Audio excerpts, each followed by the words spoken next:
ñu ngi jégalu bu baax mbokku téléspectateurs yi di leen xamal rek tey yéen a ngi ànd ak seen plateau spécial yi nga xam ni seen télévision Thiès TV mi ngi ci ànd ak yéen waaye di ci tànn ay thèmes yu am solo ngir di ci waxtaane lépp loo xam ni dafa jëm ci réew mi rawatina fii ci réewum Sénégal tey nag ñu am mbégte bu yaatu di dalal Cheikh Ahmed Tidiane Diagne di islamologue fekk kooku Serigne Samba Sy directeur programme bu Thiès TV Cheikh Ahmed Tidiane maa ngi lay nuyu. maa ngi lay fay monsieur Sylla di la sant di la gërëm ci invitation bi mais en même temps aussi di sant bu baax suñu directeur programme bi di sama grand frère di monsieur Samba Sy di am mbégte bokk ak moom plateau bi incha allah. jërëjëf directeur maa ngi lay nuyu. maa ngi lay fay Pape maa ngi sant yàlla d'abord di julli ci yonent bi sallallahu alayhi wa sallam di nuyu téléspectateurs yi ak téléspectatrices yëpp di sant ak ngërëm suma frère donc ma bokk ak moom plateau bi am ci mbégte muy suma frère Cheikh Ahmed Tidiane Diagne ñu naw yaram tegginam xam-xamam macha allah donc mbégte la ci ñun bi ñu bokkee ak moom plateau bi di ñaan également ñu tàmbali émission bi ci bismillahi rahmaani rahim mais ñu jeexale ko ci alhamdulillah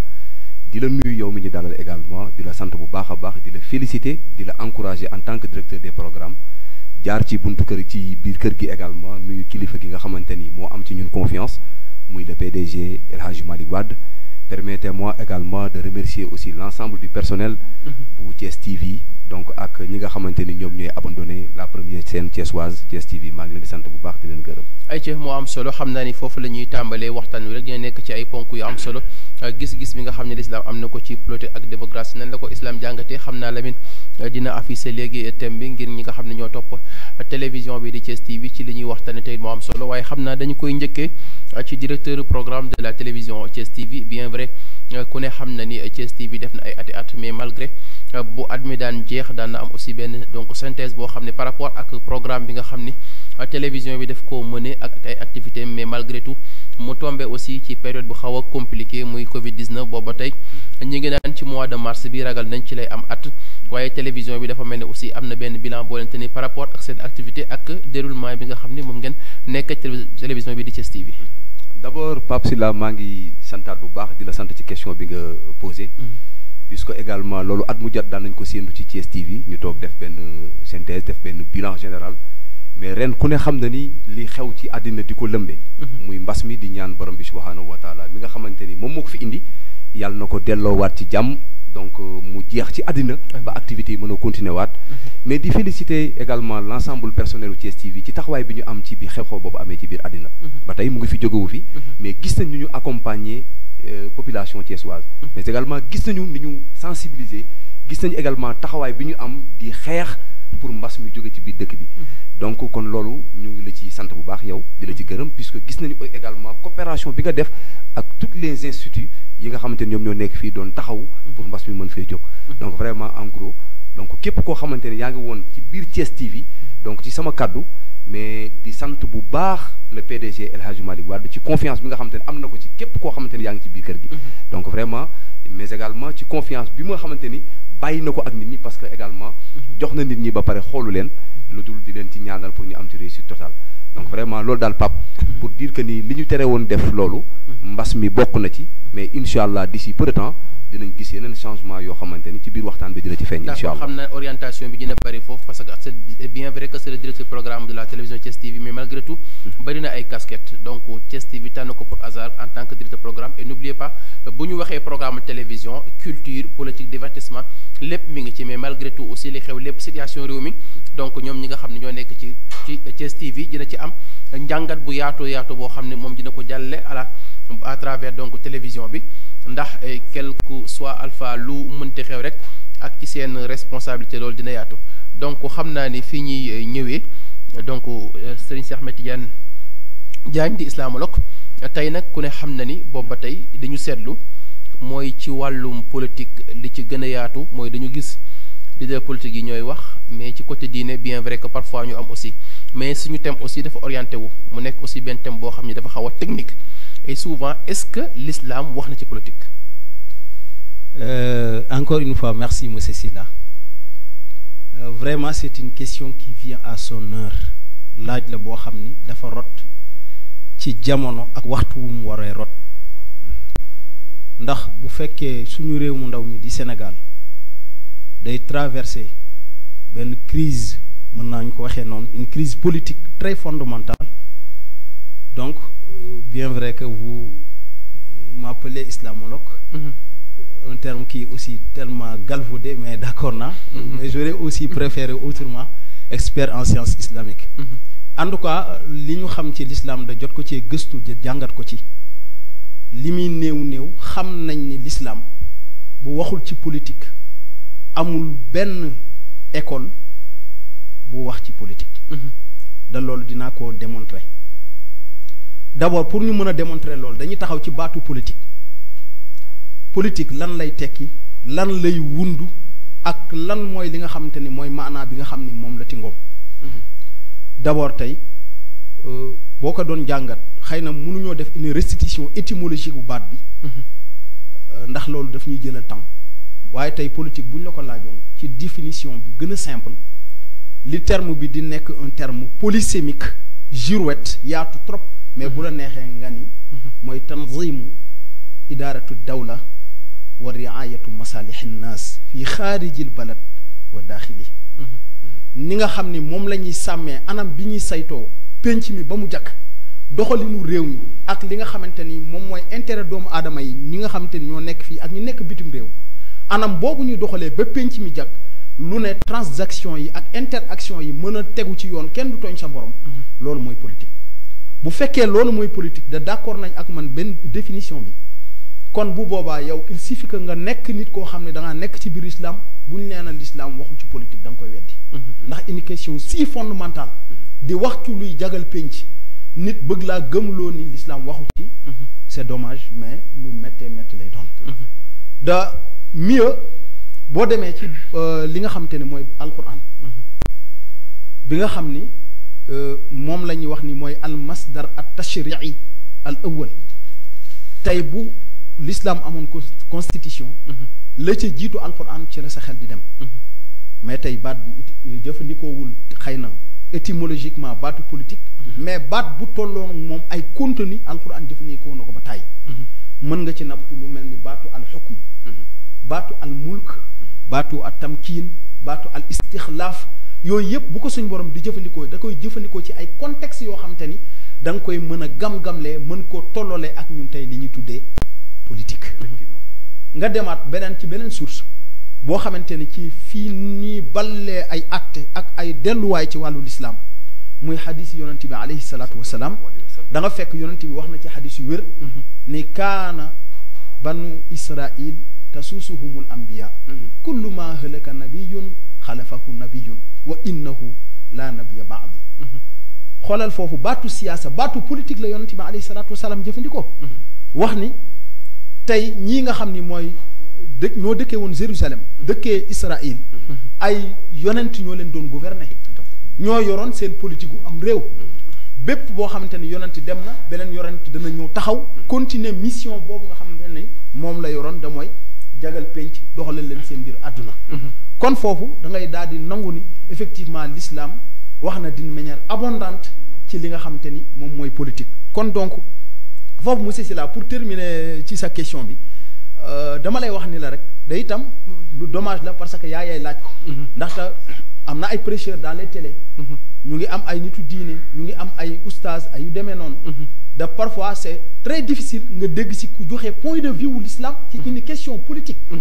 dafa metti da loolu itam dañ ko war a xoolaat bu baax a baax comme ni nga def nii taxaw jàngat seetlu ko ndax tey waxuma la dara mais y a beaucoup d'ouvrages yoo xamante ni nii ça parle exclusivement sur la politique point de vue de l'islam tey bu ma ko bëggoon a énumérer mën naa la jox une dizaine mais je me contenterai de citer quelques tey boo demee a siyaasa ashariya mais Ibn Taymiya moo ko liggéey cet ouvrage ne parle que de la politique usul al-fikr as-siyasi Tidjani Abdul Qadir moo ko liggéey mais foofu aussi est-ce que Sénégal am na ci benn considération par rapport ak loolu parce que tey quel que soit alpha mu dem si seen laïc mais Sénégal aussi yaa jëlis am na ñu ne ay donc islam am na fi ñeneen mais est-ce que tamit comme li ci ëpp ay jullit lañ est-ce que ñu ngi ciy basé wu tellement par rapport ak suñu débat yi merci donc buñ ci basé wul tamit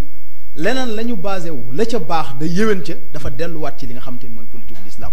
da loolu buñ duggee ci débat bi comme ni nga ko expliqué ça peut être un peu technique mais pour terminer boucler foofu rek mooy pour wax la ne y a une abondance ci cadre mbind ci cadre culture ak ci cadre pratique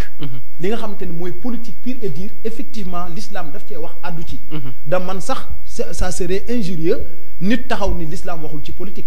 parce que politique définition bi ñu ko jox fii sëñ Pape buñ ko nangoo kon l'islam da attention nit ki ku xës ba jaar ci daara lu sa dégg-dégg gàtt war ngaa mës a dégg ñu ne al islaamu diinun wa dawla l'islam non seulement c'est une religion mais aussi un État et qui parle d'État parle de la politique parle de régime politique n'est-ce pas donc kon pour terminer tout récemment bu yàggul am na benn borom xam-xam bu ñu tuddee Mohamed Mokhtar Ashinqiti il a résidé en Amérique pendant 11 ans pour étudier li nga xamante ni mooy politique des Occidentaux instant yi may wax ak yow mu ngi jàngale ci alamul arabi bi mais temps yi génn na benn livre boo xamante ni livre bi aussi comme li ma la ci expliqué nii ci loolu lay wax ça parle sur ce qu'on appelle ndax azmatu dusturiya fi la hadara al islamia min al fitnati al kubra ila rabi al arabi crise constitutionnelle la jàpp di ko traité dans la civilisation islamique depuis la grande épreuve jusqu'au printemps arabe d'accord donc kon pour wax la ni rek sincèrement politique dafa fees dell ci l'islam am na ci gis-gis bu leer bu koy incha allah xam naa bu ci duggee dina gën a yaatu aussi fi mu ubbee muy fu am solo donc directeur juste ba tey xam nga dañu génn ci côté l'islam fa la ñu orienté woon bien vrai que aussi wax na position l'islam mais malgré tout aussi Sénégal bien vrai que ñiy def politique ñi ci ëpp ay jullit lañ mais malgré aussi am na loi boo xam ne moo leen tënk mu concerné ki ci bokkul mais tey bu ñu xoolee orientation parce que aussi comme niñ ko waxee xam nga boo leen nekkee ci média organe de presse li ëpp aussi seen programme la plupart c'est les activités politiciens ñoo koy def malgré tout mais tey aussi am nga ci benn avantage parce que quel que soit alpha yàgg nañ gis ci témoignage bien vrai que yaa ngi à réew mi di jàppale aussi ki nga xam ne mooy Idrissa Seck jaaree ko aussi ci Pape Bassirou Diop ngeen sekk aussi liggéey bu bari mais dañuy gis aussi comme ni mu ko waxee la plupart des responsables politiques est-ce que ci la ñuy basé wu ak seen orientation di nga ko jël caricature ko ci li nga xam ne l'islam wax na ko. Merci beaucoup monsieur Pape Sylla. Donc vraiment nga laaj question bu ma neex mais également suma frère donc Cheikh Ahmed Tidiane ma nawloo ko li ma doon wax léegi rek ci introduction bi feeñal na ko ci introduction macha allah donc vraiment permettez-moi d'abord bala may dugg ci li nga ma laaj mais dëggal li mu wax. puisque aussi tamit lu ñu gàtt ñun donc bien vrai que Sénégal c'est un pays laïque donc mais la majorité sont des musulmans également. Absolument. Donc tey ñun dañu am référence muy le prophète Muhammad sallallahu alayhi wa sallam. Donc ñun politiciens dafa am loo xamante ne dañu koy casqueteler à chaque fois donc et man tout le temps loolu daf ma mus a déranger. puisque aussi ay doomu jullit lañu nekk di def politique bi nga xamante ni politique n'a jamais sorti ci biir islam. donc mën nañu jël sax imam bon moom mu ngi fi toog moom laay wax sama frère moom comme imam la donc xam naa je parle sous son contrôle defe naa ni le prophète Muhammad sallallahu alayhi wa sallam wax na xubbul watani min al iman. bëgg sa réew ci gëm yàlla la. donc et puis te moom maa ngi wax ci contrôle am je pense que le prophète Muhammad sallallahu alayhi wa sallam yonent bi donc def na benn premier politique am boo xamante ni teg na ko ci defe naa muhajir wal ansar donc loolu moom dina ci ñëw dina ci wax. tey nag en tant que personnage u nit ki muy def politique te nekk jullit xëy na bi nga duggee ci wàllu débat wu télévision yeeg affaire yooyu nit ki moom mooy yàq. image yu politique. donc fàtte aussi responsabilité bi nga xamante ni moom la am également ci biir ci biir géewu politique. donc man je dis que ni la politique la manière dont il fait la politique donc xëy na boobu la ñuy bañ. mais également comme dañuy wax ci wàllu télévision. ñëw ñuy inviter le débat wu politique tey dama lay rappeler benn lu doon am ay jamono. ñun ñëpp daan nañ toog di gis ci ay débat suñu wayjur yi. mag ñi nga xamante ni donc boobu yàgg na boobu média melul nii comme ni mu mel. donc da nga doon gis maire bi di wala paa bi di werante ci benn mbir. soo waxee fan nga teg source bi ngay wax. xam nga ñun tey dañ ko teg ci base ci xam-xam. imam léegi wax na la ay borom xam-xam. boo demee tey ci yonent bi sallallahu alayhi wasallam am na lu mu wax boo demee ci Ibnu Muhayyib am na lu mu bind ci wàllu politique la façon de faire la politique ñun am na fu ñu ko teg mais ñoom dañ ko doon teg ci télé bi laa ko dégg Pape Sylla moo ko wax. kon ku toog ci milieu audiovisuel. war ngaa génne kaddu yoo xamante ne da nga ko war a teg ci lu wér. xam naa dëgg aussi foofu lañ bëgg ñëw parce que est-ce que aussi amul benn danger boo xam ni mën na tardé wu. parce que quel que soit alpha est-ce que politique ci l'islam ci liñ jàng ak yéen ci nekk est-ce que warul mën a yam ci politique. parce que tey bu ñu demee quel que soit alpha bay ŋàññante bay jël sagu nit di ko sàggi di ko partager bay dugg ci famille nit di xool ay ñaawteef démb askanam est-ce que politique war na yegg foofu. gis nga Pape Sylla je parle sous contrôle de imam que ni kullukum ra'ikum wa kullukum mas'ulatun ra'iya. sàmm bu ne sàmm nga te ëllëg nañ la laaj li ngay sàmm gis nga def la politique ça ne va pas dire que ni sa wax yi dafa yem ci àddina li ma gën a contre ci àddina mooy ki taxaw naan politique àddina la yem non toute relation dafay dem ba àllaaxira donc nit ki su fekkee dafay xool sa responsabilité son engagement envers Allah donc dina xool bu baax li muy teg ci deru doomu aadama donc nag et puis yow miy déglu également da ngaa am responsabilité imam parce que yàlla wax na la ko fa in jaahakum faasixuuna bi nabayin fatabayyanu nit boo déggee xibaar na nga ko càmbar saytuwaat ko mais également responsabilité des responsabilités yi nga xam te ñoom ñoo ŋànk télé yi comme fii laa mën a joxe exemple comme ci responsabilité boobu laa toog muy Thiès TV yéen wér na leen ni ñun képp ku ñuy invité dinañ toog saytu tegal ko benn éternel benn plan boo xamante ni duñ fi teg di fi yàq wala ñuy sàggi deru doomu aadama parce que loolu ñun am nañ ci responsable ñun ñu la may occasion nga toog pour mën a wax lu la neex que ce soit clair donc nit ki je dis que ni débat boo mën a toog wala foo mën a nekk muy ci politique muy ci leneen lu mën a doon na nga xool sa diggante ak suñu borom ci li ngay wax ci doomu aadama yi et loolu c'est très important donc nag je dis que ni donc kooku xëy na dañ koy tuddee politicien mais également am na ëllëg lu mu war a layantoog suñu borom parce que nit doo toog ci télé rek sàggi sagam wax lu la neex yàq deram ñu naan waxi politicien la yooyu moom vraiment je suis désolé man bokkuma ci loolu honnêtement bien vrai que je fais la politique mais également aussi am na comme li imam doon wax suñu kilifa yoo xamante ni ku mel ni Serigne Cheikh Tidiane Sy Al Maktoum yàlla na yàlla doog ko leer mais jàngal nañu politique kan moo ko gën a nekk ci l'islam kan moo ko gën a xam droit de règlement bu l'islam mais xoolal ni mu defee politique maa ngi de passage maa ngi ñaanal suñu Pape Malick Sy dafa am benn jamono bu ñu ànd ak président Idrissa Seck ñu dem Tivaouane moom moo ñu recevoir keroog bokk na ci jataay yu mu mujj def ci jamono yàlla may ma chance boobu mais keroog am naa njàngat goo xamante wallahi alazim wa rabbul kaabati keroog Pape Malick daf ñuy jàngal expérience bi mu am ci politique keroog ñun ñëpp am na ci njàngat boo xamante ne te pourtant kilifa dina la kenn du ko génn ci dine kon l'islam musul génn ci politique mais politiciens yi ni ñu ko bëgg a utiliser ñenn ñi pas ñëpp mais am na ci ay doomu soxna am na ci ñoo xamante ne ñu ngi xool seen diggante ak suñu borom imam d'accord am na solo xam naa ni foofu tamit dafa mel ni rek yaa ngi may ubbil laaj bi ma bëggoon a ñëw ci donc imam muy lu am solo parce que aussi tey ñu ngi naan politique mais fondamentaux yi nga xam ne tey nit ki ci la war a mën a basé wu ci politique jaare ko ci l'islam une question encore pertinente laaj bu amati solo encore ndax itam effectivement am na lu ñu tuddee ay principes fondamentaux pour wàllu politique ci l'islam da comme ni mu ko waxee sànq baatu politique bi nit ki nga xamante ni mooy moom la ñuy c'est un homme politique pour ne pas dire politicien. Tout à fait. C'est quelqu'un qui a la capacité et qui sait gouverner tout simplement am xam mën yor des dispositions pour mën a jiite am réew doxalal nit ñi li nga xamante ni mooy li ñu bëgg nga doxalal leen ko loolu rek la un homme politique di tekki kon da ngay daal di gis ni leneen lu ñu ci dugal on a utilisé le sens péjoratif ba tax bu ñu nee waxu politicien la nga bëgg a daw parce que da am na fu ñu ko askane la ñu xam ko mais le sens propre de la politique c'est aussi clair que ça mooy ki nga xamante ni rek yow li la ñor mooy nan ngay def ba ñoŋolal askan wi nan ngay def ba ñoŋolal penc mi état de droit am justice am lépp am ci foofu sax laa lay tontoo sa deuxième question effectivement le terrain a l'horreur du vide ci point de vue de l'islam tey bu ñu taxawee ku ñu am casquette rek ñun non kooku du nitu diine nitu politique la alors que li jaadu woon mooy nitu politique yi moo war a nekk nitu diine nitu diine bi moo war a nekk nitu politique tout à fait indissociable ñoom ñaar kenn waru leen a mën a tàqale et j'ose dire que le prophète Mohammed alayhi salatu wassalam mon frère broché na ko léegi c'était un leadership un chef politique un chef d'État kan moo mën a weddi loolu ki ko mën a weddi donc c'est là où le problème donc loolu liñ ci mën a waxaat encore mooy y a une soit que problème bi ñaar moo ci am mooy y a une crise d'interprétation ci texte yi nga xamante ne moom la ñu alquran indil hadis indil ñu ko wala boog y a une crise de contextualisation mooy aaya yi li muy junj di ko wundu ak hadis yi ba mu jeex ñun ñoo ko xamul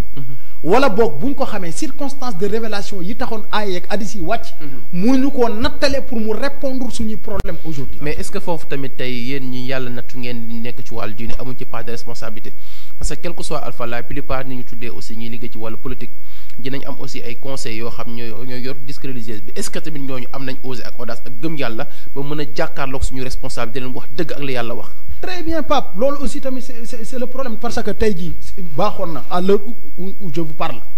tey ñu gis koo xamante ne day yor casquette boo xamante ne maanaam je ne veux pas dire oustaz comme ni nga xamee oustaz yi boo waxee dañ laa naan c'est un mot galvaudé maanaam crédit bi ñu leen jox xëy na mën naa am bariwul. dal lu metti la nag ndax nitu diine itam effectivement toogaayam bu toogee ni mu war a toogee war nañ koo xoolee bët kuy jàlle message. mais jaadu woon na ñu wax ni l'islam question politique bii xew lii moo ci gis-gisu diine. tout à fait de fondamentaux yooyu tey boo ci ñëwee par exemple bi ci jiitu waroowul ak li nga xamante ni moom la occidentaux yi di théoriser tey boo demee ci contrat social. kan moo ko liggéey du Jean-Jacques Rousseau. tey bu li nga xamante ni moom la tëggee li mu fa wax lépp benn bu ci ne mën nga koo démontrer delloo ko ci diine l'islam. pardon. donc ci fondamentaux yooyu bi ci jiitu mooy li ñuy tuddee la justice mooy al adlu est-ce que boo demee ci alquran doo fa fekk wa idha hakamtum bayna an-nasi an tahkumu bil adl. loolu la lay tekki Pape. malheureusement li ma lay wax ni les versets ak hadith yi ñu ngi souffrir. tey bu ñu doon jëmm di ruux mën nga ni am na métti bu ñu yëg. métti bi ñu yëg mooy seeni maanaa ak la ñuy tekki di ko wund ba mu jeex dañ leen ko joxul. ñàkk a jox boobu mu ngi ci. nga am un entendement littéraliste d'un texte. parce que si les textes coraniques et la tradition prophétique n'est pas flexible mënuñoo servir de loi. kon pour alquran mën a nekk loo xam ñun dañ ciy dellu. di ci àttewu suñu problème fii. il faut que day doon loo xamante ni day élastique. d'accord mais balaa ma ñëw aussi. pour terminer. nga jégal ma foofu li tax ma taxaw foofu. parce que c'est question fondamentale tey boo demoon sama mbokku daara yi nga xamante ne maag ñoom ñoo tolloo mbagg dama sañ leen ko wax. tey aay bi am na ci koo xam bu la ko doon firil mën na ni wa idha hakamtum bu dee yéen a ngi àtte. voilà foofu laa bëgg a ñëw en tant que mën na ngeen àtte bil xisti ci maandu. alors que passé na loolu. grand si. ndax li tax mu passé loolu. effectivement wa iza hakamtum bayna naasi bu dee da ngaa jël loolu rek verset bi mu am un sens stagné loo xamante ni ce n'est pas flexible. donc ça n'interpelle que le juge ou le magistrat. d'accord alors que ñi nga xamante ni ñoo daan nekk ay xaakim. mooy ça incombe le gouverneur. le préfet. le président de la république. et le responsable moom mi toog di wax ak man. donc kon pour wax la ni kon texte yi am na une abondance ci cadre politique. mais lii def problème bi c'est l'entendement et l'interprétation. foofu laa bëgg a ñëw parce que Alpha développement bi c'est bien mais yaa ko souligné léegi xam nga tey nañ nangu benn affaire xam nga dañ nekk ci Sénégal te quel que soit Alpha bu nekkee réewu diine am nañ benn problème mooy am nañu dégg laa ko arab bi ñu ko dégg en même temps aussi téere yi ngeen jàng yàlla mañ xam mais est-ce que tamit amul benn problème bi may wax mooy quel que soit Alpha tey di nga gis kenn mu ñëw ci wàllum politique li ci l'islam wax mu tekkee ko loo xamante ni leer na ko suñu borom nii la ko waxee te leer na ko aussi lii mooy yoon bi mais am na ci ñoo xam ne la avantage bi ñuy xool mooy li arrangé benn côté bi ba quel que soit Alpha bu ñu ko indee beneen tekki ça pose problème est-ce que tamit ci côté l'islam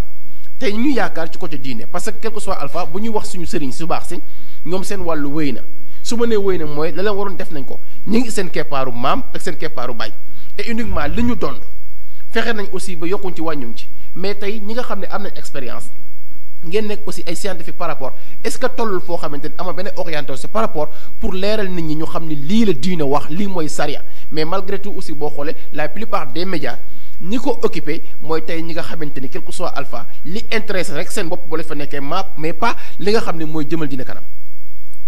dëgg la loolu monsieur Sylla on n'en disconvient pas mooy que ni le discours religieux souffre gravement. ndax wax dëgg yàlla fii l'islam diir jëmale fa ak ñi taxaw di wax ci turu l'islam dëgg-dëgg parfois da nga xaw a am contrainte pour wax ko mais itam dëgg suñu borom moo ko moom la bëgg. mooy dëgg-dëgg discours l'islam bi fi mu war a jëmu fa. on a mal présenté l'islam.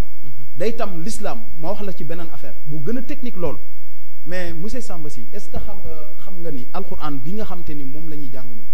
muy 114 sourates ce qui est droit pénal dans le Coran dépassé wul 3%. alquran li ci nekk di wax boo xoolee boo jëloon téeméer ñeent yi kese moo naan la bu nit sàccee nañ dagg loxoom bu kii reyee nañ ko rey mais tey koo ni l'islam wala ngeen ko charia mun la waaye sa waay kii daal affaire charia lañ wax nu ñuy jullee nu ñuy wooree nu ñuy jàppee alors que l'islam bi li mu indi monsieur Sylla mooy projet de société organiser doomu aadama yi seen dund da loolu du lu ma créé du lu ma sos suñu borom moo ko wax ci alquran laqad arsalna rusulana bil bayinat wa anzalna maahumul kitaba wal mizana li yaquma an-nas bil qist loolu lan lay tekki borom bi dafa wax ni daf doon envoyé ay messagers ñoo xam ne c'était des leadership ñu ñëw taxaw ci seen i askan di leen jagaleel seen wàllu dund mais du wàllu li jëm ci wàllu àlaxira kese rek de loolu ça répond ak li nga xamante ne moom la Aliza Izetbegovic wax un penseur musulman wax ni effectivement bu ñu jaawale le Coran a combiné deux choses le réalisme du Nouveau Testament le réalisme de l'Ancien Testament et l'idéalisme du Nouveau Testament donc kon amul lenn loo xamante ni mën nañ koo am ci problème fii ci àdduna bi da lu dul ba l'islam taxaw na pour répondre ci loolu que soit une question ma daaneel politique question sociale tal question bu mën a doon l'islam taxaw na répondre ni ndax loolu aussi Pape li tax mu fondamental mooy dama lay delloo ci yaxu sharia dañ lay wax ni la xatmiyatu risala al muhammadiya taqtadi an takuna marunatan wa taqtadi an takuna shamilatan yonent bi alayhi salaatu wasalaam li mu indi muy diine l'islam bi pour mu mën a nekk une constitution nekk référence ci dundu doomu aadama yi il faut que day nekk loo xamante ni lu matale lay doon lu flexible la amul lenn lu doomu aadama ah xanaa yow peut-être sa capacité intellectuelle toll ci wala sa outil intellectuel ñàkk cee toll mais bu ci tollee amul benn question buñ la mën a interpeller booy làmb ci diine wala nga di ko làmb ci sharia da doo ko ca fekk. d'accord aussi cette émission bi ngeen ko am actuellement en direct ci YouTube bi donc boo demee Thiès TV rek boo tapé Thiès TV di nga ko am foofu en direct donc ñi nga xam ne aussi bëgg nañ ko seen via YouTube mën nañ utiliser seen téléphone portable ci plateforme ou bien nga dem ci Facebook bi xam naa aussi fa la ñuy orienté woo parce que tey dañu gisaat leneen parce que nag duñu génn ci côté yéen ñi nga xam ne donc ci programmation parce que quel que soit alpha da ngay gis loo xam ne yenn saa yi ñun dañuy xaw di jaaxal parce que xam nga Tidiane fa lañ bëgg a ñëw parce que tey da ngay seetlu ci ñi nga xam ne ñoom ñooy waxal islam di waxal diine et surtout di orienté wu ci politique bugguma tooñ mais démb maa ngi seetaan benn télévision gis ci aussi li ëpp ci àjjuma yi parce que la plupart est-ce que amuñu problème sax ni ñuy jëlee oustaz yi ak borom xam-xam yi liggéey ci média yi parce que quel que soit alpha nit ñi est-ce que dañuy basé wu ci kii mën na ou bien dañuy basé wu am na tur xam nga man sama classe gi jànguñu mais dinañ fortaatu démb maa ngi seetaan benn télévision gis ñu invité ci benn oustaz boo xamante ni imaamul la wax te li mu ko tekkee man lu ma ñàkk a jàng fortaatu naa mais dani mooy leer quoi waaye dani mooy leer imaamul mu ni mooy leer mooy leer loolu la ko tekkee imaam waaw ni mooy leer imaamul mu ni mooy leer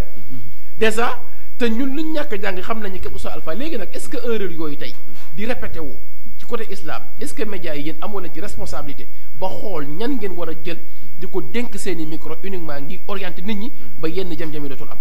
bien sûr Pape Sylla donc loolu lu tumuranke ci biir réew mi la mais aussi lu ñëpp war a xar seen tànk tubéy la damay faral di wax ni nit warul yëkkati kàddu pour fay bor nit warul yëkkati kàddu pour fayee ko également maanaam nit looy wax lu ne jëlal li ma doon wax sànq muy sa responsabilité nga xool sa diggante ak yàlla fii ak amaamallahi ëllëg et c'est très important et chacun aussi est responsable de ses actes que ce soit clair donc tey effectivement télévision yi am nañ ci responsabilité bu mag puisque également Pape Sylla bu ma demee tey ba jël responsabilité jox la plateau spécial nga koy def invité islamologue boo xamante ni tey jëluñu ko lu mu nekk sama rakk ci yaa ma neex puisque dafa ñëw indi bind ay dars yu wér yoo xamante ni lu ñu nekk ay jaaxir xam na ni lii da ko teg ci fu avéré fu leer que ce soit clair puisque aussi tamit nit ki avant koy jox benn responsabilité parce que àddina moo ñuy seetaan à travers tout le monde entier donc tey bu fekkoon dañoo amuñu woon ci moom benn xam bu ñu xam ci moom et puis xam aussi tamit moralam donc duñ ko jox yenn responsabilité c'est valable aussi pour vous donc kon ñi nga xamante ni ñoom la ñuy teg ci plateau spécial yi nañ leen di seggaat bu baax puisque am na ñoo xam dañuy wax li ñuy wax yàlla lalu ko donte du ñëpp nag je pèse bien mes mots donte du ñëpp parce que du ñëpp bu ñëpp yemee am ñu gedd seen cër am na ñoo xamante ni bi ñuy wax yàlla rek moo la mais am na ñoo xamante ni lépp lu ñuy def dañ ciy séntu pour am ci ñaar dërëm ak dërëm et bu subaa loolu du baax alors mën na ñëw sànq ci li imam doon wax léegi-léegi mais jusqu'à présent je souffre de Mame Abdoul Aziz Sy Dabakh maa ngi koy jooy wallahi azim actualité politique ci Sénégal heure bu ñëwee daf may rappeler 96 daf may rappeler 97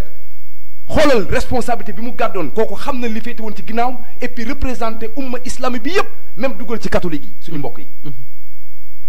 bu projet de loi amee assemblée nationale ni muy génnee taxaw heure bu ñu ko génne waatee day nekk lu bees voilà un leader kooku ku représente dignement l'islam la ku représente dignement nit ñi la Hadji Abdoul Aziz Dabakh donc yooyu valeurs yooyu dañ ko xaw a manqué ku mel ni Seydi Cheikh Saliou Mbacké suma yaakaar donc mag ñi am nañ fii ba tey jii may wax ak yow ci li fi xew ci jamono kilifa diine yi fi nekk vraiment ñu respecté la ñu fonk lañu Serigne Babacar Sy Mansour gis nga ci Covid bi li responsabilité am ni mu ko jëlee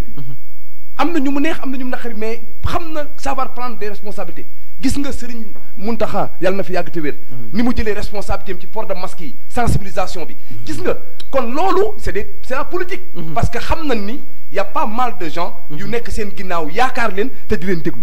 alors bu situation àddina tollee fenn également loolu la ñuy xaar ci ñoom maintenant ki nga xamante ni dafa nekk ci diine wala mu dund ko mu ñàkk dund puisque yàlla rek moo xam doomu aadama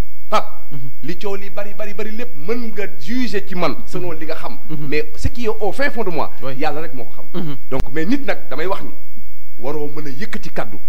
jëmale ko ci askanu lëm da nga koy teg ci bànneexu bakkan kese wa ilaa nga koy teg pour mën cee gagner gagne-pain malheureusement que nag loolu dafa bari c'est la responsabilité des directeurs de télévision mais également responsabilité des directeurs des programmes fii de Thiès TV waxuma nag nit matul naa si moxtala fóora yàlla moo bind waaye yemul waaye tant que man maa ngi exercer di dund ci li may dox donc je pense que du ñu jël n'importe qui teg la fi nga wax lu la neex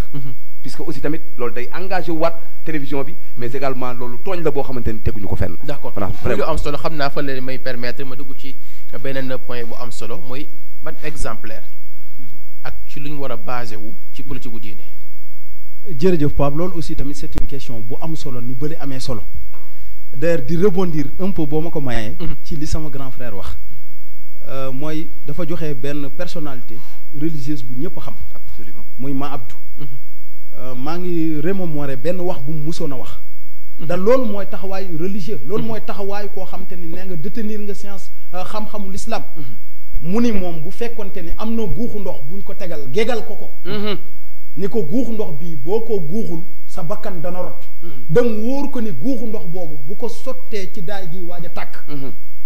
daay ga dana fay ba jaamaarloo du am ci réew mi moom pare na pour jël guuxu ndox boobu sotti ko ci daay gi jaamaarloo du am ci réew mi da moom bakkanam daal di rot dem ci kon da ngay gis ni foofu li mu wonelewaat mooy le religieux li ñu xaar ci moom mooy une implication dans les affaires politiques parce que yonent yi mën a fi tuddal Pape sànq bien vrai que suñu borom prédisposition yi mu am ci bi mu leen di bind mais mu wóor la ni ñoom ñoo gën a mat ci nit ñi mais am na ci loo xamante ni c'est un credo fondamental dans la théologie musulmane ñu lay wax ni la tey boo demee ci ilmu tawhid dañ lay wax ni la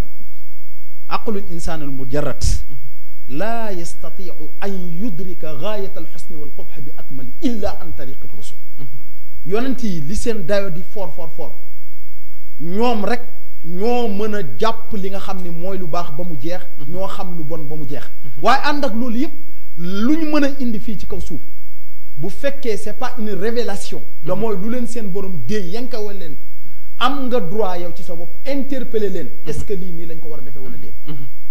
pour dellu si ci li nga ma laaj sànq mooy yonent bi alayhi salaatu wasalaam à maintes reprises daan na indi benn gis-gis wala benn xalaat wala une décision Seydina Omar ibn al-Khattab interpellé ko ci ni ko est-ce que lii nii lañ ko war a amee woon ni ñu ko loolu lim ñuy jàngalaat mooy xoolal yonent fi mu egg ci faculté suprarationnelle ci am xel mu rëy bu lëng waaye ànd ak loolu lu mu togg ci xelam ba xalaat ko bu ko tegee ci penc mi bu dul constitution bu dul ay charte bu dul ay loi am nga droit jógewul ci nga taxaw laajaat ko nii lii est-ce que duñ ko xoolaat c'est valable pour tout le monde mu remettre ko en cause wala tusalli ala ahadin minhum maata abadan wala taqum ala qabrihi loolu aaya boobu lan moo ko tax a wàcc lu dul Umar ibn Khattab wuuteeg yonent bi alayhi salaatu wasalaam gis-gis yonent bi en tant que président d'État en tant que président wu réew en tant que leader en tant que njiit waaye ànd ak loolu yëpp da koo faire revenir à la région wax ko nag ni ko lii bëggoon nañ ci xam dara donc pour vous donner exemple mooy yonent bi alayhi salaatu wasalaam laay tàmbalee d'abord état ni mu ko doxalee woon ci wàllu l'islam demee na pion mbooleem kuñ fi naw ci ni nga xamante ne moom nga joxee sa gouvernance une bonne gouvernance da loolu bu ñu duggee ci ay njàngat yu bëri dinañ la ko wax beneen bi sax du sori mooy damay jëli suñu benn maam bu ñuy tuddee Thierno Souleymane Racine Bal la plus grande révolution du Sénégal mais malheureusement nous n'en tirons pas les conséquences révolution bi gën a mag mooy c'est la révolution Torodo bi nga xamante ne Thierno Souleymane Racine Bal def na ko fële ca Fuuta daaneel nguuru lu mat fanweeri den yankoobe arrêté tyrannie de la dynastie des Danyankobe nooteel noot sa askan di leen def lu la neex réduire restreindre seeni liberté mu xëy bis jàng ba xam la mu xam ci wàllu diine l'islam laa lay wax ak yow de taxawal état boo xam te ne ñu ngi koy tuddee état imamia les occidentaux en parlent ñun ba léegi jëluñu ci dara def une recommandation def benn constitution boo xam te ne lam ca tënk tey 1776 moo doonoon date bi tey jii may wax ak yow la déclaration universelle des droits de l'homme nga xam te ni c'était 1789 kon Thierno Souleymane Racine Bal tëgg na constitution nan lañ war a yoree am réew nan lañ war a jagalee am pénc lu njëkk tubaab yi di ko tëgg Sénégal tey mbooleem li ñuy attewoo di ay constitution ci ñaar la dellu la charte onusienne de 1948 ou la déclaration universelle des droits de l'homme bi nga xamante ne moom moo dellu ci 1789 révolution française mieux ma ñëw état boobu nga xamante ni Thierno Souleymane Racine Bal taxawaloon na ko fii ci réew mi ci biir Sénégal da bi mu demee almaami Abdoul Qadir Kane doon na ko ci tey boo demee ci constitution bi première charte bi lan la wax le Fouta est uni et indivisible da tey constitution yi ngay gis ñu fi tëgg yépp bu ñu demee détracé li ñuy njëkk a viser mooy dañuy asseoir li nga xam ne mooy la citoyenneté et la souveraineté alors que bi muy wax li c'était pour viser à ça nga dem ci deuxième article bi mu wax l'égalité pour tous donc l'islam effectivement day garantir égalité ak justice pour tout le monde Thierno Souleymane Racine Bal kon donc Pape Sylla pour répondre à votre question effectivement joxe na benn exemple bu leer ci état ak politique nan lañ ko war a amee état boobu nga xamante ni diire na daanaka lu toll ci siècle ak lu toll amul lenn loo xamante ni tey mën nañ ko cee duut baaraam da pourtant exemple lu l'islam la jël ndax tey boo demee ci constitution bi yonent bi alayhi salaatu wasalaam bindoon ñu koy tuddee Dusturul Medina effectivement lu meloon nga fay fekk d'accord mais Pape juste rek avant pour rejoindre mon frère et ami Cheikh Ahmed Tidiane vraiment di am mbégte encore une fois parce que li mu développé lu wér la te dafa am lu mu ñu waxal loo xamante ni mënuñu ko wax parce que xëy na ci tolérance bi ñu bokk wala ci ethnie bi ñu bokk muy Thierno Souleymane Bal vraiment li nga wax patrimoine national d'accord waaw d'accord yamul ci ñun kese donc mais suñu fierté la également donc juste aussi tamit rappeler ku nit ñi miin xëy na miinuñu Thierno Souleymane Bal mais li mu wax ci moom lépp dëgg la mais ku nit ñi miin sànq moom laa tuddoon léegi muy Hadji Abdoul Aziz Dabakh nañu fàttaliku keroog bi projet bi nit ñi miin bi gars yi war a dem assemblée di wax waxi daara ji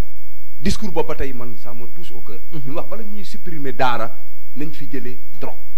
bala ñuy supprimer daara nañ fi def Alaaji Abdou discours am boobu nga xamante ni chaque le 23 bu ko gars yi di tegaat gis ni muy def nit ñi voilà la responsabilité léegi-léegi mu wax ci Thierno Souleymane Bal li mu def ba Fuuta nekk benn unique yaa ngi dégg mais benn góor gu mag gu tedd fii libéré nañu muy maam Cheikh Ahmad Bamba Xaadimu Rasuul fat xaaka kabla xat bacha fadla fa durru wala wa naf u jaay mais ñun bu ñu référé suñu mag ñun ñuy def politique ça veut dire man ce que je peux pas tolérer et pardonner mooy ñu bëgg a yemale ñëpp au même pied d'égalité bëgg a jàpp ñëpp gis nga politiciens yi y a des gens yoo xam te ñu ngi def politique ay doomu soxna lañu xam naa ci ñu bari ay doomu daara lañ ay nit ñoo xamante ne lépp lu ñuy def ñu ngi ci xool seen diggante ak suñu borom dadi nag daanu dajul suuf li may bañ ñu koy utiliser les politiciens ça veut dire ñu am nag ñoo xamante ne wax dëgg yàlla bëgguma utiliser mot bi ñu baal ma excusez-moi du terme mooy yatu wanag ku leen laal tax ku leen jege tax ñooñu nag yaay leen di moytu doo toog ak ñoom plateau doo leen jege yaay defar sa image xam ne yow dafa am loo xamante ni ci loolu nga dëgmal parce que aussi tamit su fekkee la politique c'est la manière de gérer la cité donc alors dina revenir waxu sallallahu alayhi wa sallam bi may tàmbali woon mooy xubbul watani minal iman bëgg sa réew mi nag on va pas parler Sénégal nga bàyyi gox bi nga nekk parce que aussi tamit ñi dugg ci politique tey doomi soxna wala ñu dugg ci politique pour benn engagement c'est pour aussi sauver ñi nga xamante ni seen baat xëy na eggul fenn fi d'accord xam naa des na lu mat rek waxtu bi mat na waaye Lamine nga may ma rek bu dee 10 minutes ma def tour de table daal di ñëwaat waaw voilà foofu Pape li ma bëggoon a wax ndax itam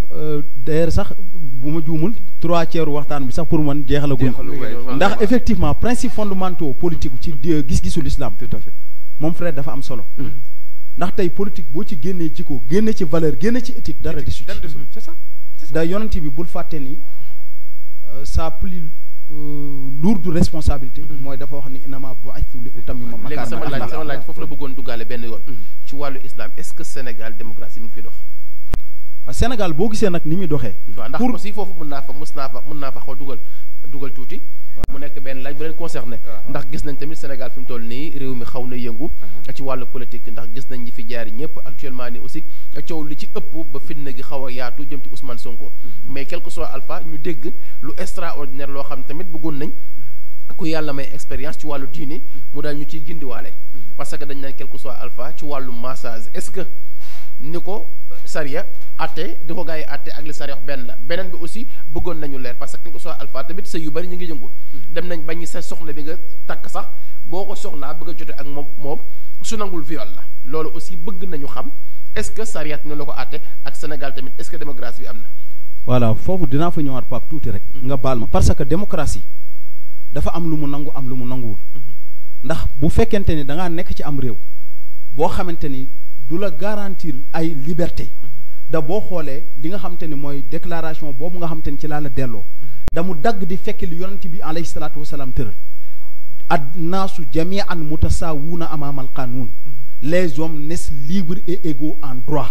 donc li nga xamante ni ab atte la bu fekkee ñuy doxal réewu démocratie état de droit lépp loo xamante ni doomu président bi da koo def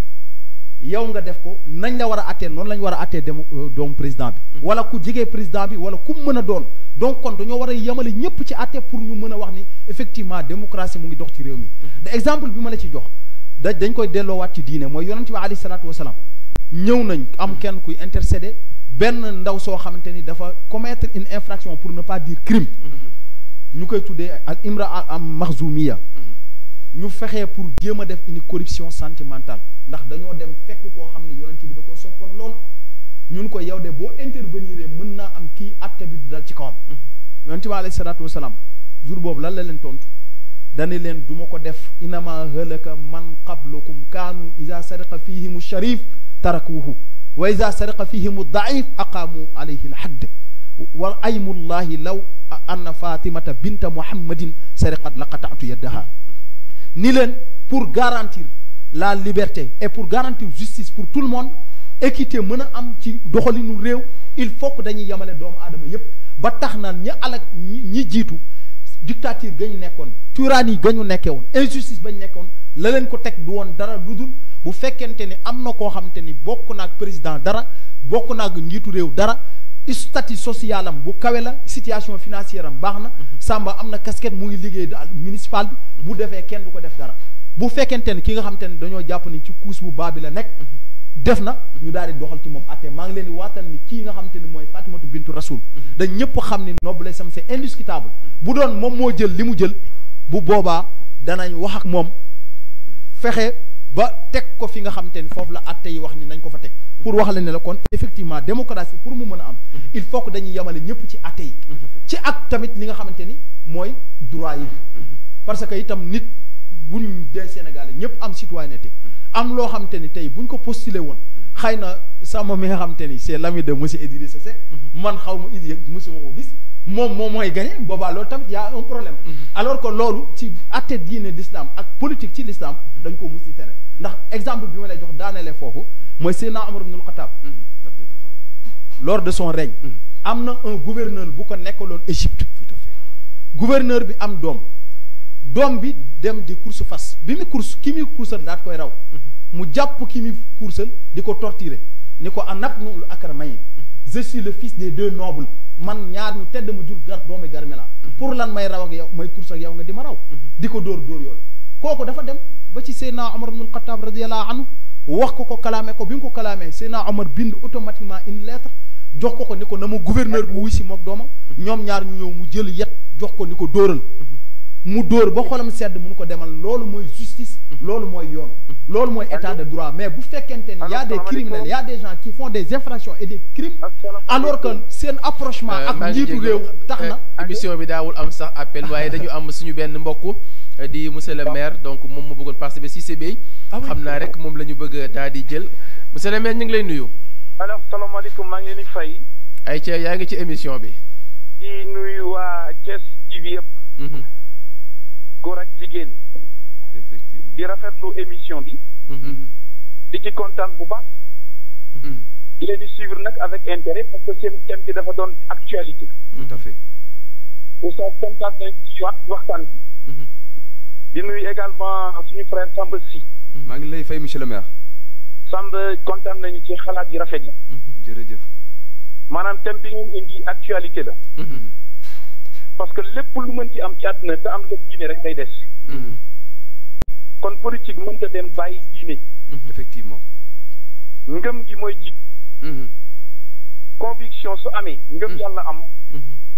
yu bari nañ ko jombale ci politique. effectivement. parce que politique du rayante du noonu. politique luy defar askan bi la defar cité bi. effectivement. ay nit mën nañu bokk benn gox duñu bokk fu ñu jëm. mais objectif yi benn lay doon. mooy gannaaw yàlla. la ci ëpp solo mooy jàppale askan bi te yàlla tax. te yéen ñooñu di ngeen wax ci ngeen dëkk. Samba kon kontaan nañ ci émission bi baax a baax. merci beaucoup monsieur le maire. tellement maa ngi suivre ba tey mënuma ñàkk a dugg. effectivement effectivement. moo tax ma ni tey dinaa dugg wax dëgg fa yàlla. merci beaucoup monsieur le maire. xamal leen ñu ngi leen di déglu. effectivement. parce que li ngeen di wax dafa am solo. surtout jeunes yi nga xam ne dañuy yëngu ci politique. merci beaucoup ak monsieur le ñi maire. yëngu ci diine war nañu mën a jaxasoo. effectivement. parce que dañuy mottalante. effectivement. kon rafetlu nañu xalaat yi bu baax a baax. kontaan nañ bu baax. en tout cas ñi ngi kontaan bu baax ci émission bi. merci beaucoup. wax dëgg sa yàlla su ñu amoon temps dañuy ñëw sax bokk ci. wallahi wallahi di nga ñëw incha allah. waaw mais solo sa nekk rek mel na ni ñu ngi fa. merci beaucoup. dinañ jàpp invitation bi. jërëjëf. ñu kontaan bu baax a baax remercier ko. jërëjëf jërëjëf. donc moom Inch'Allah. voilà moom kenn la donc loolu moo tax tey ñu merci Pape. autorisé. Monsieur le maire El Hadj Cissé Bey qui est le en tout cas deuxième. fekk nañu bu baax Samba. merci beaucoup kontaan nañ monsieur le maire kontaan nañ bu baax a baax. yàlla def ay yàlla leeral xam-xam bi. allahumma amin ya rabbal alamin amin kontaan nañu bu baax a baax. merci beaucoup monsieur le maire en tout cas jërëjëf. dama mënu woon ñàkk a dugg rek. parce que wallahi sama wallahi frère yow tu es plus qu'un frère. nga baax yaru. jërëjëf. vraiment disponible dimbali askan bi te yàlla tax. merci beaucoup monsieur le maire jërëjëf comme yow. nga ànd ak monsieur le maire di xoggaliku. wallahi dëgg la dëgg la dëgg mais la defoo ko da nga wàcce sa bopp. jërëjëf monsieur le maire. parce que tout à fait normal parce que dañ la yar ci diine ak ci l'islam. comme yow aussi c'est lui le Yow deuxième man nga adjoint au ràññee maire de la commune de Thiès nga Est. ràññee diine ràññee politique. vraiment merci beaucoup. ràññee boobu dafa am solo. jërëjëf monsieur moo le tax maire ñu dem su jiitoo ci yow rek. jërëjëf monsieur le maire. fépp foo mën ci nekk rek loolu nga fay wane. absolument jërëjëf kon jërëjëf. kontaan ñu baax a baax a baax a baax. am nañu mbégte bu baax a baax.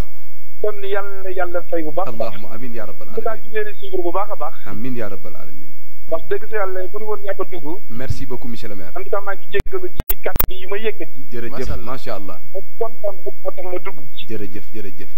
et Alaaji ci la aussi di ko sant di ko gërëm. wallahi parce que yu mel nii aussi dafa am solo. dëgg la. donc di nuyuwaale ñoom Moussa Wade ak ñoom ñëpp. merci beaucoup ak ñëpp ñi nga bokkal plateau bi yëpp. jërëjëf monsieur le maire. vraiment sant nañu bu baax a baax. merci beaucoup sant nañu bu baax a baax. yow borom baax na yàlla na yàlla fay. amin ya rabbal alamin amin allahumma amin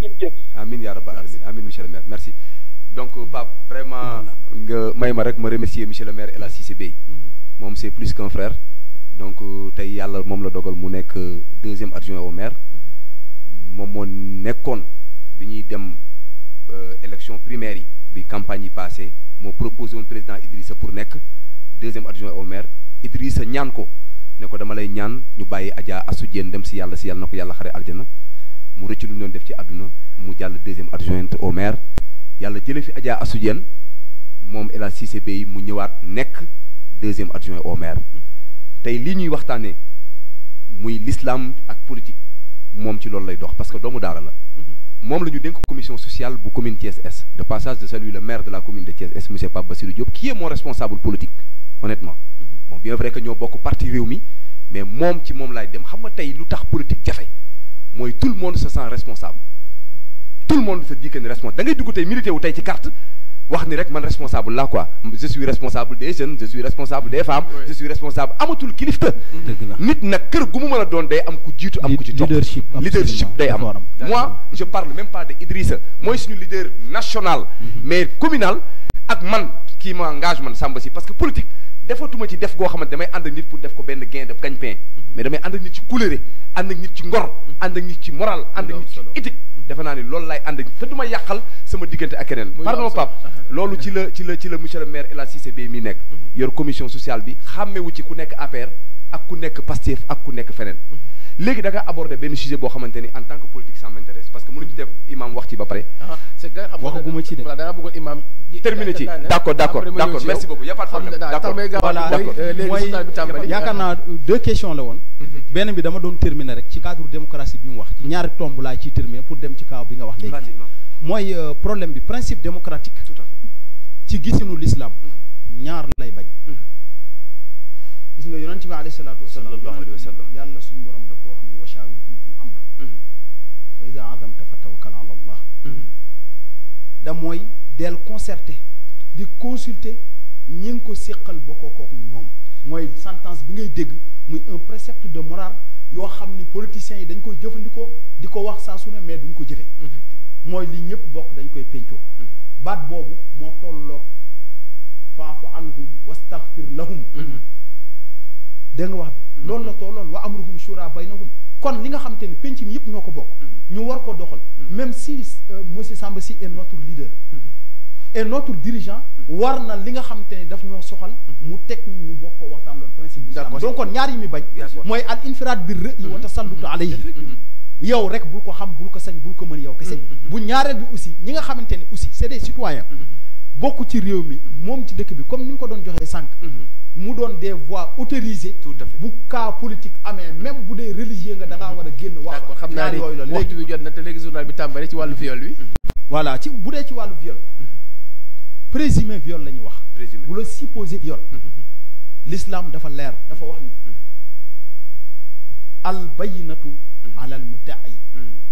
wal yaminu ala man ankara bu fekkee tuuma am na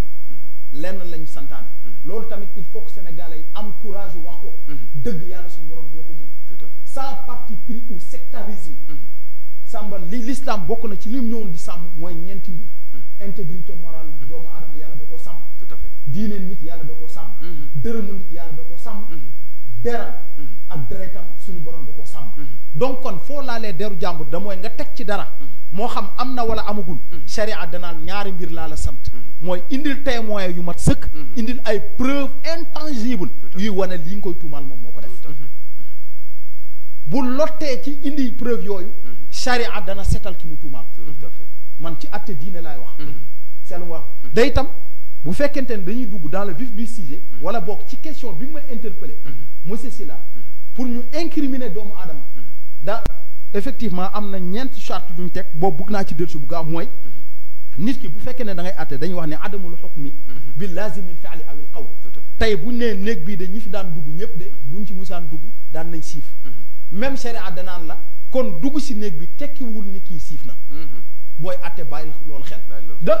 beneen bi ci des man dugguma ci àtte kenn mais xam naa ni d'abord ci question bi nga ma wax nii mooy question viol bii ñu tudd ci affaire Ousmane Sonko ñoom d'après bi ñu joxee borom xam-xam yi de l'islam noonu la koy santaane atte nañ ko jox ñi ko xam maîtriser ko mais wax nañ ni enquête préliminaire man maa ko liiral sama bopp 42 pages liir naa li nga xam ne mooy le rapport médical mais d'après ci médecin bi li mu wax ndaw si mënta am témoin mënta am preuve ndax nee na àndu si 16 heures de temps àndut ak benn yoon góor da en même temps gisuñu benn trace wala indice bi wala ni étranglement am na loolu moom yàlla suñu borom moo ko moom dëgg la bëgg loolu laa wax kantaa nag bu fekkoonte ni nag da et puis tamit ñu bàyyi xel benn affaire présomption d'innocence l'islam da ko prévoir ndax al aslu fil umuri al adalatu wa sidq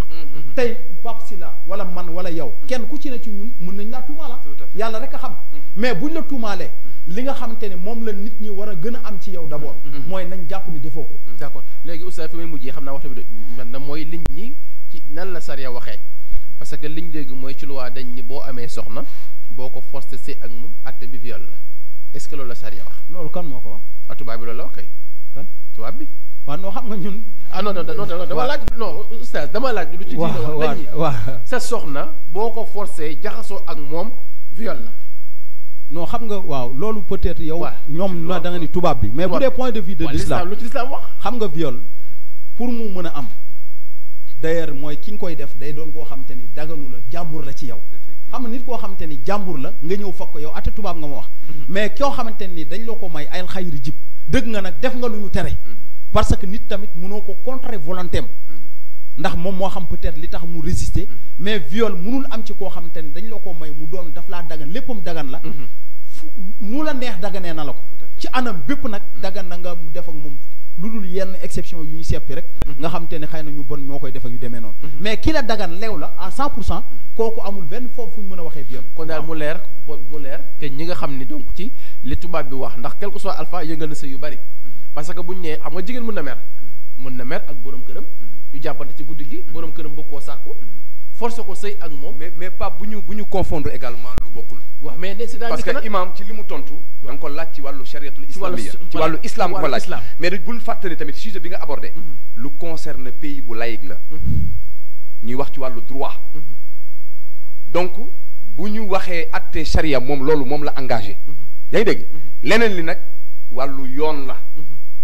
l'islam li mu wax moom wax na ko li yoon wax it loolu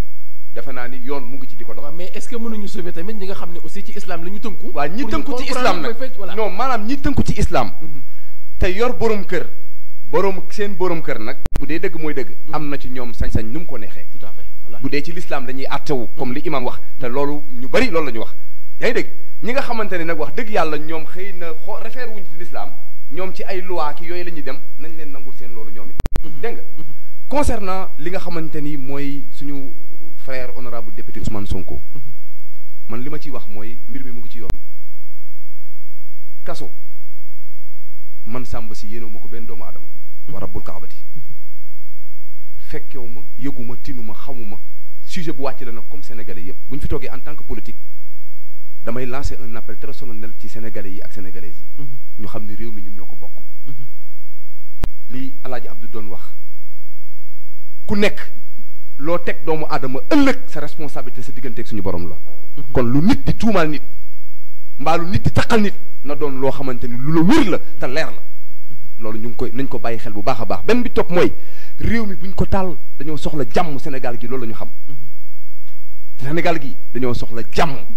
loolu maa ngi koy lancer un appel trop solennel parce que ñu xam ni ñun ñoo moom institution yi ñun ñoo moom mbir yi beneen bi ci topp mooy suñu frère homme de tenue yi donc ay doomu sénégalais lañu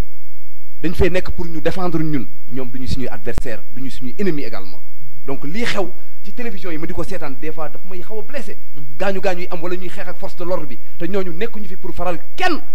dañoo nekk ay doomu aadama yoo xam dañuy liggéey parloo wuñu nag également li ci des nag ñu ngi ñaan yàlla na ci jàmm tof parce que Sénégal jàmm rek la soxla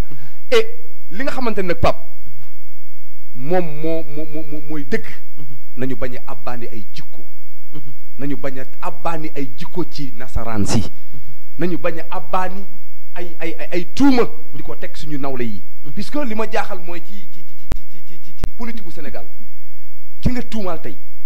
suba moom ngay seetal ba mu set wicc donc nag loolu xëy na lu ñu war a raxasaat la it démocratie nag am na ci dëkk bi parce que aussi tamit donc loolu moo ñu permettre ñu toog fii ci jàmm bay toog di wax di échanger te di def ay mbir donc mais daal man maa ngi lancé un appel très solennel que ñu bàyyi xel waaye bu bon ñaari kàddu gis nga li mu wax dafa am solo tellement que de loolu ci gémmeñu charge rek la mën a génne ndax ñoom wax dëgg yàlla dañoo censé xam li nga xam ni mooy yoon waaye ci li nga xam te ne moom lañ doon wax da mooy politique ak doxalinum réew lépp lu ci nit wax muy lu baax di lu yéwén di jag na jàpp ni lislaam ko moom wallahi lazim waaye moo tax tey boo demee ci li nga xam te ni mooy article 2 de la déclaration universelle des droits de l'homme daf laa wax ni la le but d'une association politique est la conservation des droits naturels et imprescriptibles de l'homme da loolu l'islam noonu la ko waxee maanaam li nga xam te ne mooy àq ak yelleefu doomu aadama yi ñu moom tamit nañ fexe ba buñ leen ko salfaa ñanaa li may wax nag day dagg di fekk li nga wax effectivement ba pare mu demaat wax leeral droit yooyu mooy droit à la liberté nit ñi dañoo am liberté d'expression am liberté mën a dund am liberté priorité am liberté sûreté mais aussi am liberté à la résistance face à l'oppression mooy li ñu tuddee al mudafaa nit ki da ngay défendre sa bopp bu ñu taxawee bëgg laa nootaat loolu moom waxuma ko sariya moo ko wax ak diine mais imam mën nga ñu firil waylun li maalun ilaa man naa ilaa man nasaara li Sëñ Tuubaa wax maam Sëñ Tuubaa moo ko wax effectivement képp koo xamante ne da ngaa jeng am penchant jeng jëm ci tubaab yi da mooy li nga xam ni moom la ñu am ci wàllu doxalin da jagul da muy doon ay pexeek lu mën a doon loolu na la wóor ne yaa ngi gasal sa bopp ab kàmbu safara gu xóotu. d'accord li kay yanaalu nikmatun aw maala. li kay yanaalu neamatun am maala. mooy da loolu boo koy def la nga cay jublu. mooy pour nga am ci xéwal wala koom-koom wala promotion. kese moom nga ci jublu pour def gi nga koy def. d'accord kon Serigne Touba wàccoon na ak ñun donc kon lii wane politiciens yi war nañu bàyyi xel. ci waxu mag ñu baax ñi parce que bàyyiwuñu dara. jërëjëf bu dee ay jullit lañu. masala am na solo tàggatoo nuyoo rek. xam naa di la santaat di la gërëm monsieur Sylla. di wax ne vraiment chaque jour damay kontaan di sawar bokk ak yow plateau. tout à fait parce que damay xam ne rek buñ ci jugee on aura un débat très fructueux. itam di kontaanaat bu baax partager ak sama mag ji. di malheureusement kii bi kii na temps bi. voilà cela di mongo kon daal di sant di gërëm. téléspectateurs yi di nuyu aussi particulièrement yaay booy bi moom moo koy signalé. sama tonton El Hadji Wade. bu baax di ko sant di ko gërëm di nuyu mboolem téléspectateurs yi. di sant waa Daara Serigne Babacar di sant mboolem ñi ñu doon seetaan incha allah. Rési may ma une minute rek sama nijaay daa ji tàggoo. waaw Rési daf may.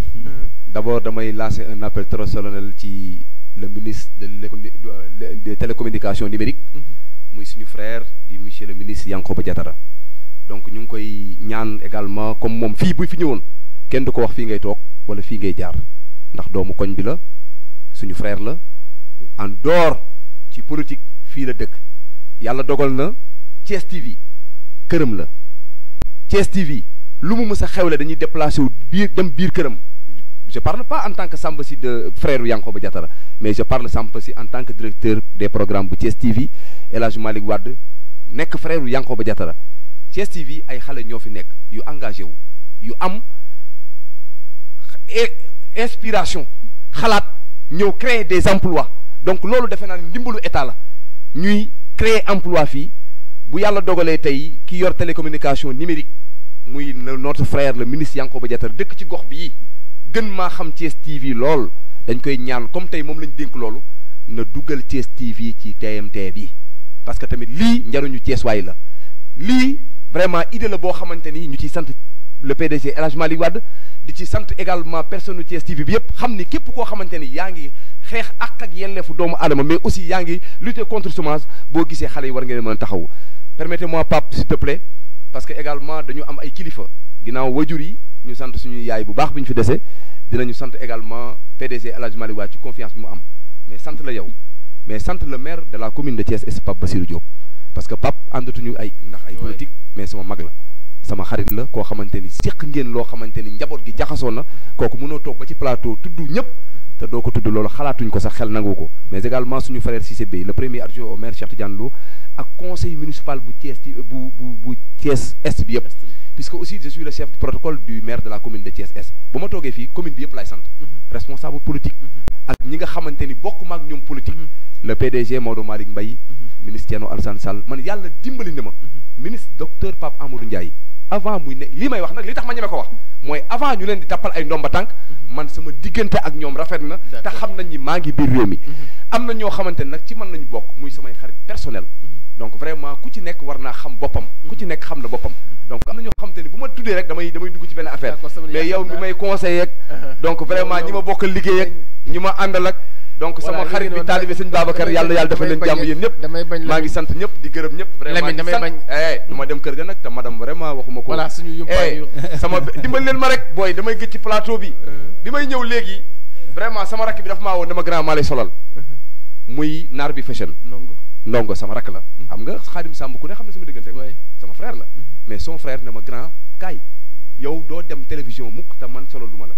yëkkati vraiment lii ba ci kaw ba ci suuf ne ma moom ngay sol indi ko jox ma ko mu rafet lool macha allah damay tooñ de équilibrer le temps de parole sama rakk nag man maa koy jox après benn costume yow nga sol incha allah Lamine merci beaucoup à ñëpp vraiment may ma ñaari seconde rek juste ma di remercier Baye Sidi donc ci lu rafet yi Baye Sidi Mbegere moo nekk ci suufu Thiès TV donc moom moo jox na di remercier Cheikh Mbacke ci costume bi ma sol tey waaye di sant bu baax Mbaye Babacar Seydou ci caméra yi xam naa daal lu ñàkk dinañu may benn plateau Thiès TV dama bëgg nag ngeen waxtaan ci parce que quelque soit alpha nag war na benn plateau boo xam ni ci jour yi donc spécialistes yi ñëw toog ngeen di débat ci li xew ci Sénégal war na mën a yaatu 3-1 xam naa ne gëj na fi mais El Hadj Wade ak Samba ngeen dim ci waxtaan rek pour benn plateau boo xam ne ndax ku mel ni Cheikh Ahmed Tidiane lim waroon waxtaan lépp aussi yooyu itam dinañu enragé nga xam ne maximum dina mat 3 heures de temps ak lu ko romb di sant ñëpp di gërëm ñëpp incha allah dinañ jox rendez-vous ba yeneen jamono jërë ngeen jëf. merci beaucoup Pape. Lamine ci rési ba